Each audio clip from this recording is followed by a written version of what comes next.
back to Journey with Arrows, guys. Thank you for joining me. If you're new here, thank you for joining, thank you for finding us. Make sure you hit that subscribe button across the bottom, that little bell icon, and you'll get all the notifications for every time a video comes through. If you're already with us and you're joining us on another episode, thank you very much for taking the time and joining us. Today we're going to be looking at Grozer's fibreglass base model of the Roman bow. This video is a little bit out of sync from where I was going to do it. Initially it was going to be in a couple of weeks time before it was going to be released. We're going out on a 2-day shoot with the thumb shooters guys, so I was going to try and intertwine this video with that video. I kind of thought to myself, let's get this out of the way and done with first, give you guys a video, and then we can bring you another video in a couple of weeks time. So that's going to be the plan.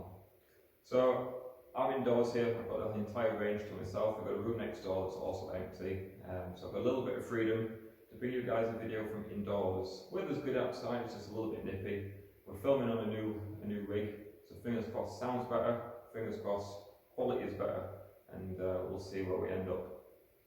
So the Roman model of Grozer's bow, it's a base model that's fibreglass, it's not the biocomposite model. So just before we dive into the bow and show you guys shooting it, as a quick rundown, who were the Romans? So we've got some information on here for you, I'll read through it quickly.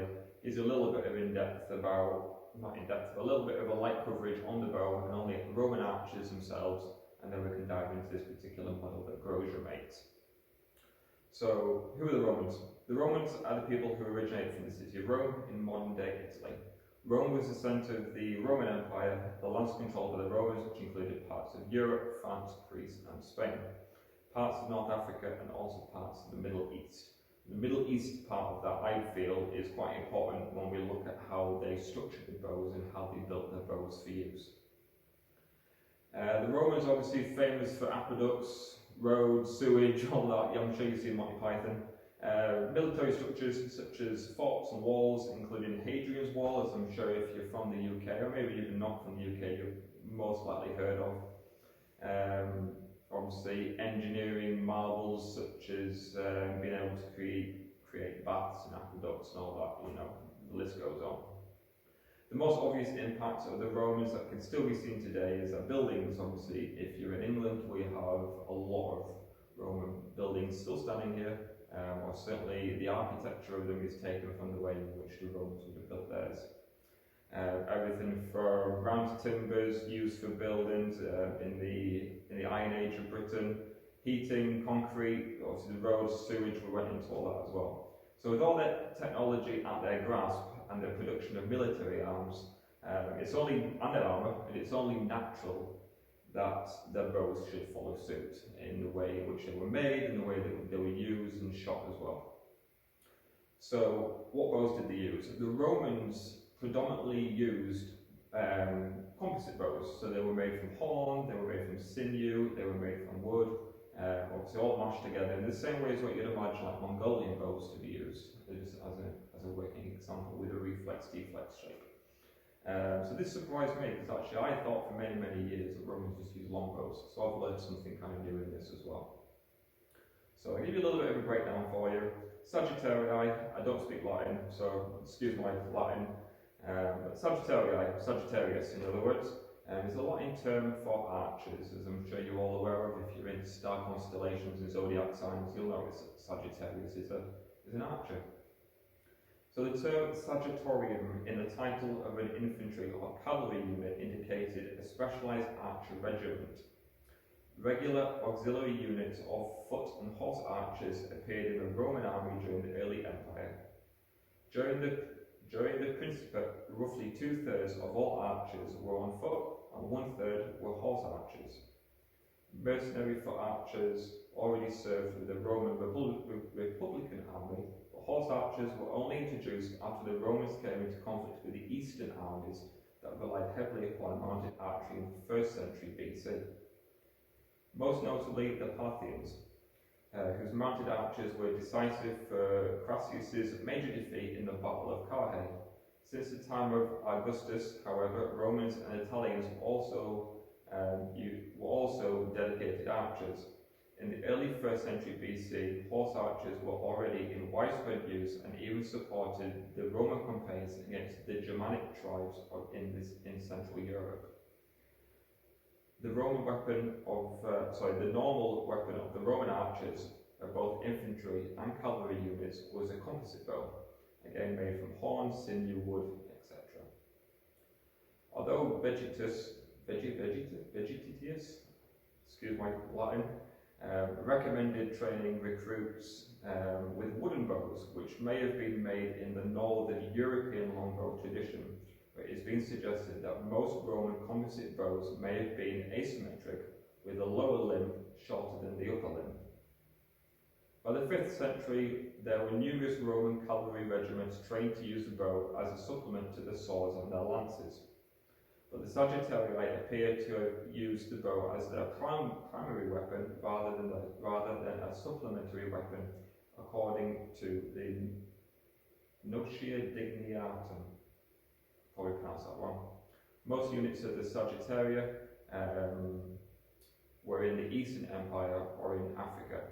Possibly some of the other cavalry regiments carried bows upon their back weapons, but were not as dedicated mounted archers in comparison to the Sagittarii. That pretty much kind of rolls that up, to be honest with you. So Rome and the Romans took a lot of their insight on how to build their bows from the same way they did in the Middle East, hence the reason why they were using the horn and the wood and the sinew. And believe it or not, they actually shot with thumb rings as well. Some of them use leather tabs, some of them there are records of them just using 3 fingers and shoot them normally. But there are still, not many, but still a few surviving Roman thumb rings, which are available for sale for antiques and things nowadays, but the Romans did use thumb rings, which is also another quite interesting fact about that as well. So the particular Roman bow I'd approached Grozer with and just asked him for a little bit of information on where he got his design from the bow. So just to break it down very quickly, Grozer, from what I can gather from his reply that he sent to me, this is what Grozer put. There are only a few informations and dates about the archery of the Roman period. They tried to take the bow from the Eastern people. They were called the first Scitius arcus, later becoming the Hun bow. Probably archers were hired along with bows. It is sure they produced bows as well, at least they tried to do. He mentions that he saw a depiction somewhere. It looked like a symmetric Hun bow, like an Avar bow. It's not an official date, as in this case with Turkish or Mongolian bows. So that's a little bit of a breakdown for you. We'll get the bow out, we'll get it strung up, and we'll give you some more information on it as well before we fire away and get it shooting. So this is Grozer's base model of the Roman bow. It's a very stocky bow. I do not have, unfortunately, any scales or anything on me to weigh this. Obviously we'll give you some better close-ups once it's strung up as well. We'll put a few pictures and some videos in there. It's quite a heavy bow. In all honesty, I think it's probably the heaviest bow in regards to weight, not draw weight, that I own. It's pretty solid. So this is a 60-pound draw weight bow. We'll dive into the specifications of the bow in a moment. We'll just make sure that everything's done fine. Perfect. So there we go. This is Grozer's base model of the Roman bow. So the Roman bow, let's dive into the information we've got. So total length from tip to tip is 58.5 inches. The length between the sayers from the top and the bottom, we've got 57 inches, and the length strung, so the length on which it stands now when the string's on, is 53 inches. The draw weight on this bow, Grozer can make anywhere between 30 to 60 pounds, so this is the top end of his draw weights in which he builds for the Roman bow. This comes in at 60 pounds at 31 inches, 60 pounds and 31 inches is this one here. The max draw length on this bow is 31 inches, and the brace height from riser to string, 6 3/4 of an inch. Now, Grozer makes and sell these and for €190. Which personally for me, when you look at what else you can buy for €190 or just over, I think it's a little bit on the steep side if I'm honest with you. I didn't pay €190 for this, but nonetheless, it's a good bow. I won't say it's the best bow. I've certainly shot better fiberglass bows if I am honest, but it is solid. So I think if you're wanting a fiberglass bow and you're not planning on getting loads of bows and interchanging between them all like I do, you could probably really take some time with this and get used to it. It has a very wide arrow pass, which is my only bugbear on this bow. This is really, really wide. And there are some nice, I think these are horn inlays that are in there for the arrow pass, but they do bulge out just a little bit over the handle here. Now with this being really, really wide, it's not far off the width of the Keshik, to be honest with you. So it takes a little bit of getting used to in regards to actually shooting having such a wide arrow pass. Now we're only short range here, we're only shooting 20 metres, so not even 20 metres, yeah 20 metres down the range. It's not too much of an issue. Now I've taken this out shooting 3D courses for NFAS, and obviously varying the distances there. It has the kick to send quite heavy arrows the distance, but this width becomes a little bit of an issue when you're trying to aim at smaller targets. I don't know if you've got a little meerkat or whatever, or a little beaver somewhere, and you're trying to take a shot. It does kind of cover up the target, and when you're shooting thumb release, it's a little bit of a challenge. But other than that, it's solid. There's really not much movement here, and there's nothing there. It is a solid bow, in all honesty. So let's get squiver on, we'll fire up and we'll take a couple of shots for you. Okay, so we're all rigged up. We've got his bow, we've got his bow holder, we've got his quiver. This is £60, it was 32 max draw, I do apologise, not 31 inches.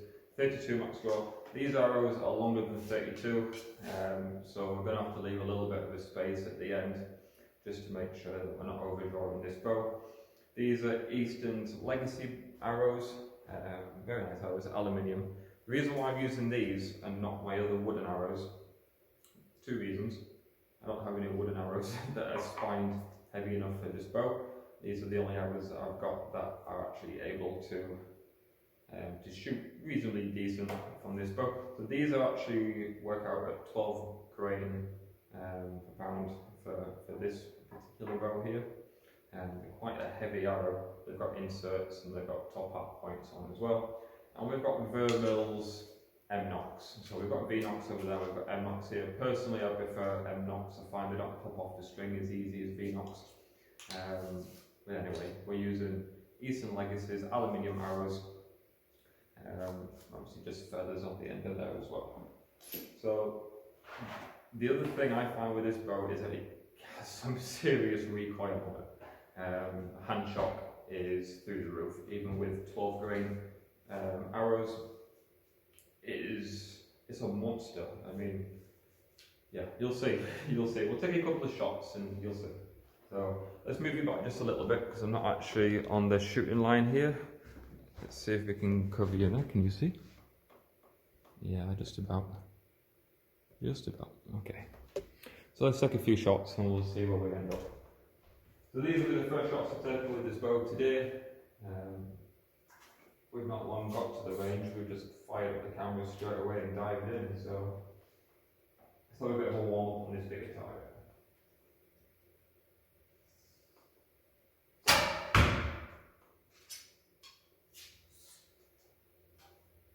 Yeah, it's got some serious kick to it. I mean, don't get me wrong, it sends the arrows, they absolutely fly like rockets for the weight of them.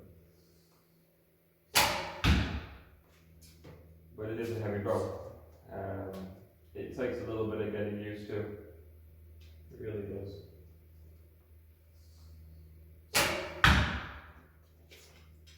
wasn't the best shot.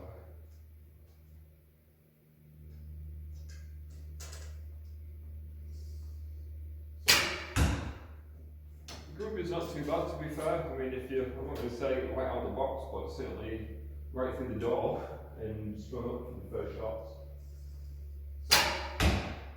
they're going pretty decent. So we'll take a wander down after.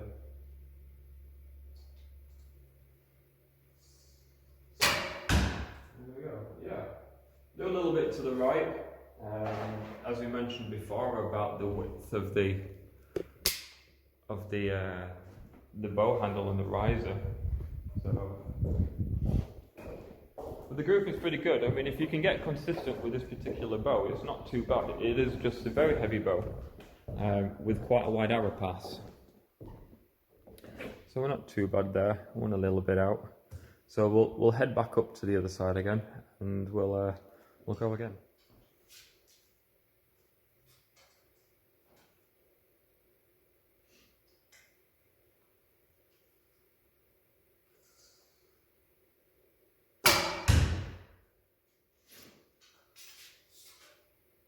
It certainly is a monster in its own.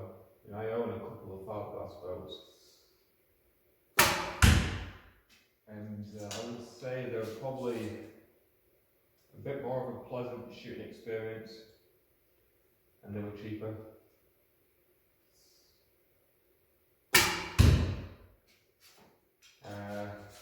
But you could get used to it. You could get used to it. I think once you shot a laminate bow, and you've got the nice draw cycle, or the smoothness of the draw from a laminate,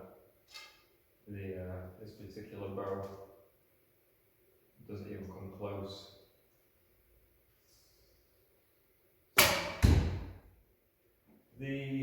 The draw experience on this, here's fine, here's fine, here's fine. It starts to get a bit heavy here. And then it kind of gets to a point where you feel like these are bending. And you feel like you hit a wall with it.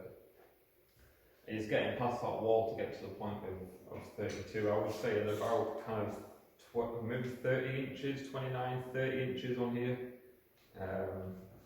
When you're out here, it feels like you hit a wall. You've really got to kind of pull through that to get to the 32 that you recommend as a full draw.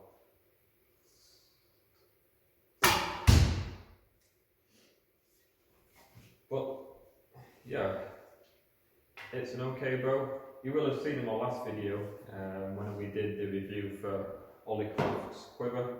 We took this outside on a rove, if you like, over in the moors.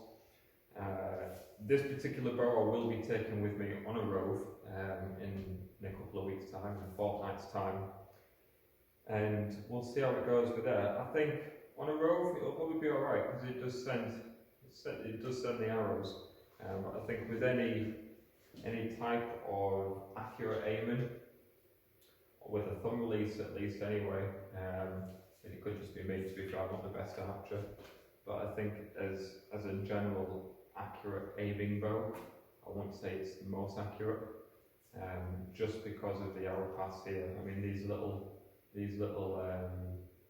horn bits stick out. Personally, I reckon they would have been better if they were inset into the handle, so it was flush rather than creating a step. But other than that, maybe a little bit less on the weight because these are solid. The sears on this are so thick.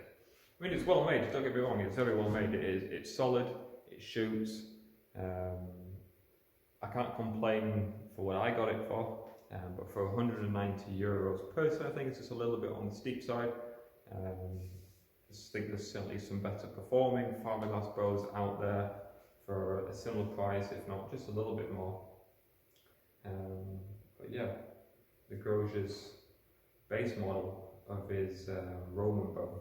So he does do a biocomposite version of this. It'd be quite interesting to know how that performs in comparison to this. That would be a nice video to do, to compare the two. Maybe one day, but at the moment obviously I don't have any funding for a biocomposite bow, so maybe we'll cross that bridge when we get to it someday. So yeah, we'll just crop in a couple of shots now. give this bow a few hours down range, and you guys can get a good look at how it performs then, and you can base your own opinions on what you see. But if you are going to buy this bow, just to round it up for you, it's heavy. It's quite heavy. The Zuran, which I've got with me now, from AF Archery, the Keshig, even a few other fibreglass bows have got weigh a lot less than this. I'll have to get this on the scales and actually give you a weight of it for you. It is a heavy bow. The draw experience, it feels a little bit sluggish to begin with before it sets in, and then it's like you hit a wall before you have to kind of pull through that. So I would say, I don't know, maybe the draw experience kind of comes up and then just at the last minute spikes a little bit. It's not a nice, smooth, continuous draw. I know very little about how fibreglass is put together, so maybe that's something to do with the way the fibreglass is put together. I'm not sure. It might be the thickness of the stayers, maybe a combination of both. So yeah, we'll go back to shooting and you can see some more shots. You certainly feel like when you've got this bow in your hand, like it's a weapon of war. Certainly is. I mean, I've shot quite a few bows that are some serious weapons, but just the weight of this alone makes you feel like you could probably go to battle with it.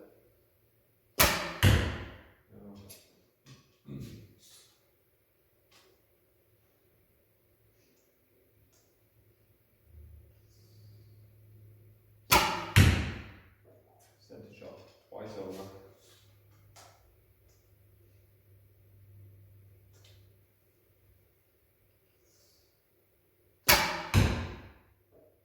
Centre shots. I mean, you can get used to it very quickly. You can get used to it very quickly, certainly at shorter distances. When I went on a 3D shoot with this, I wasn't that good at it, in all honesty.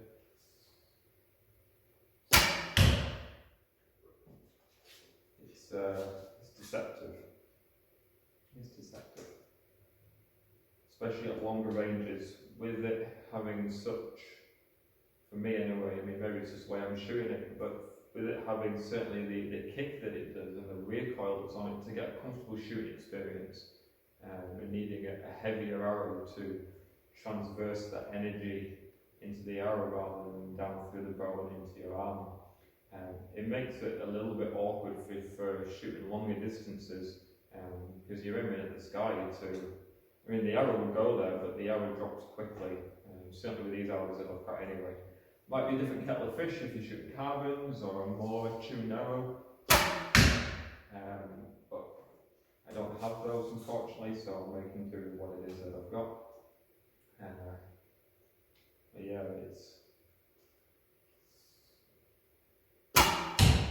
it's a fast bow.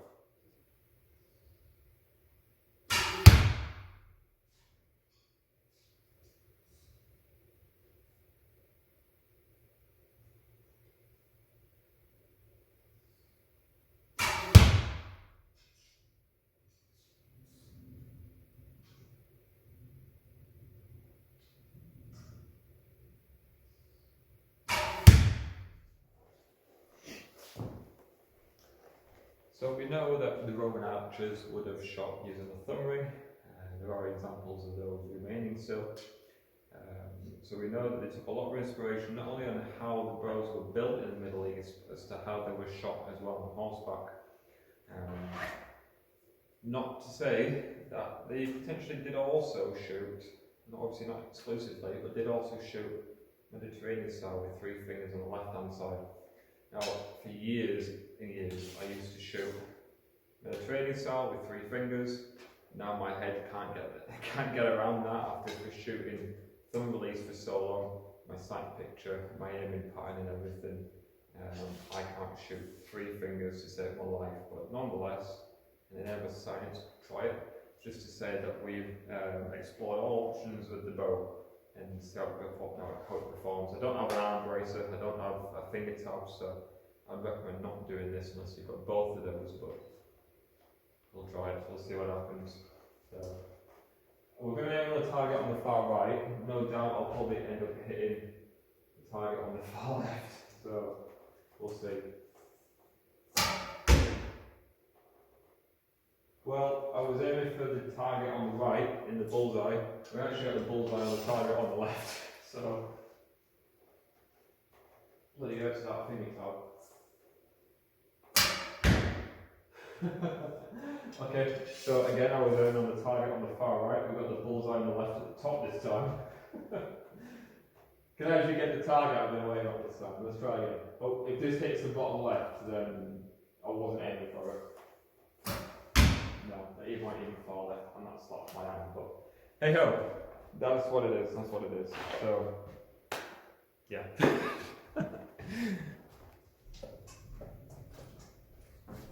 For the 1/3 of the Roman army that were horseback archers, tied up the far right, be a miss.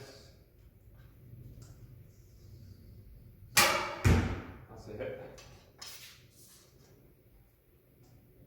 Oh, my weave is going on now. That's another yellow.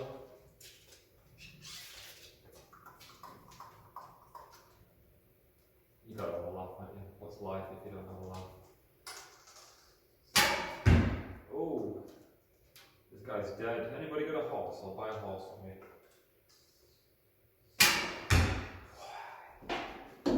Well, maybe it's a new sport. Chairback archery. No. Yeah, one day I would love to get a horse. That's the goal. My education is all in animal care. Anyway, not bad for over the shoulder. So evidently shooting on the back of a chair is not my forte.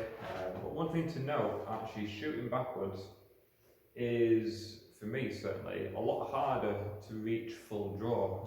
As you may have noticed then, my arrows were sticking out by about a good 12 inches. So it's interesting because obviously your foot posture can change depending as to how much you're shooting from. And I guess if you're on a battlefield and your horse is going this way and your target is all the way behind you, you're kind of rotating more than what I was then in the shot. Whereas if your horse was more towards the camera here, I'm not rotating as far, it's a bit more of a comfortable shot. So it just kind of puts it into perspective as just like nowadays, if you end up in a fight and it's not one against one, you've got threats coming from every angle. There's so many threats on a battlefield coming from angles which you're not even going to be able to perceive.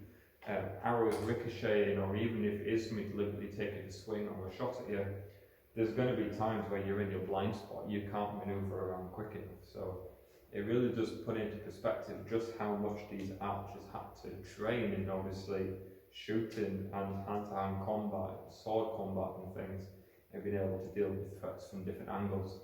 And if you're out and you're in the open battlefield, you've got no structure in which you can use in your advantage.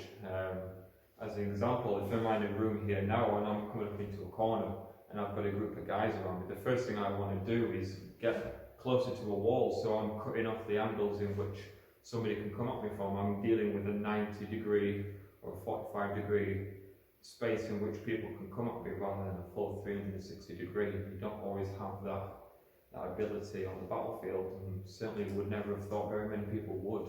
But shooting backwards, I find a lot harder to get to full draw personally for me. Never mind being accurate. And when everything else is going on around, you've got the chaos of battle, you've got the movements and the sounds, the screams and the horses. I mean, your horse is just as much a target as you are if you're a horseback archer. And I would imagine that the horse will probably be on more occasions taken down before the archer.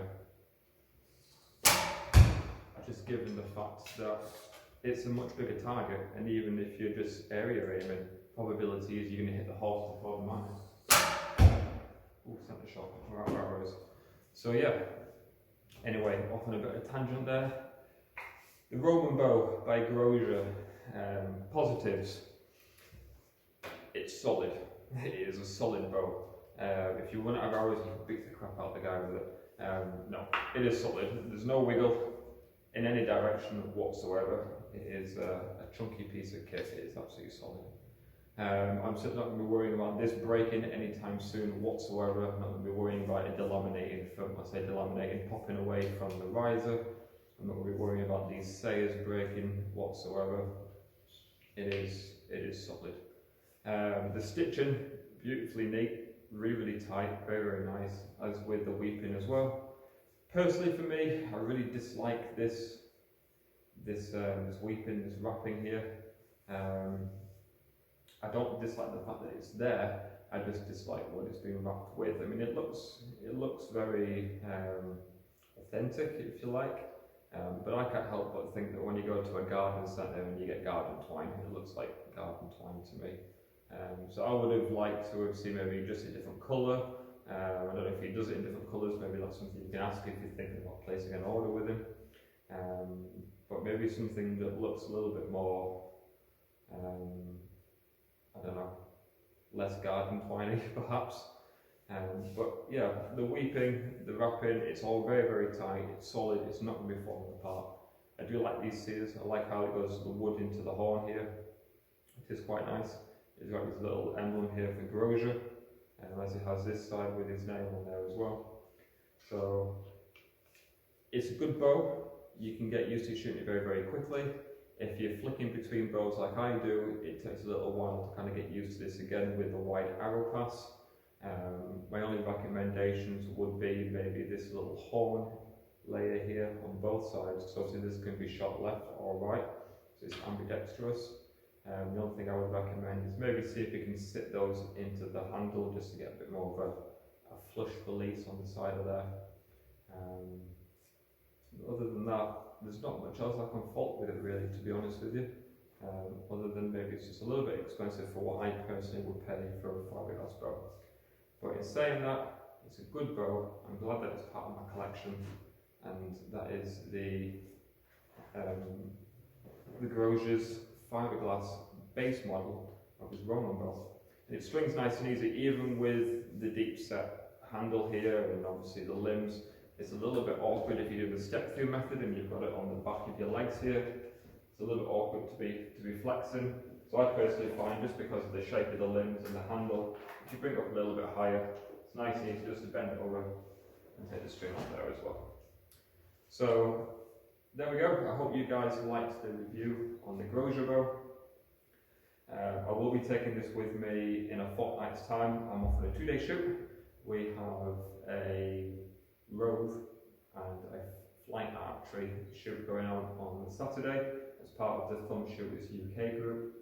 If you're on Facebook, head over. If you're in the UK and you want to get into thumb shooting, or if you're already in thumb shooting, or if you're into thumb shooting even, should I say, and you want to find like-minded people, then join us on Thumb Shooters UK on Facebook. We also have an Instagram page, Thumb Shooters UK. I've got my personal Instagram page, which is journey_with_arrows, journey with arrows, and you'll find me on there shooting all sorts of things, and you can follow my journey on there as well. If you're watching on YouTube, you've already found me on YouTube. If you're new, make sure you hit that subscribe button and hit the bell, and you'll get notifications when they come through as well. And last but not least, it is still early days, but Journey with Arrows does have a Facebook page. Well, I've got a few arrows currently coming up to production and in production, which will be going up for sale as well. So if you're looking for handmade wooden arrows, in the very near future, that'll be something that's going to be kicking off a little more than what it already is now. But you can find us on Facebook on the same thing, Journey with Arrows.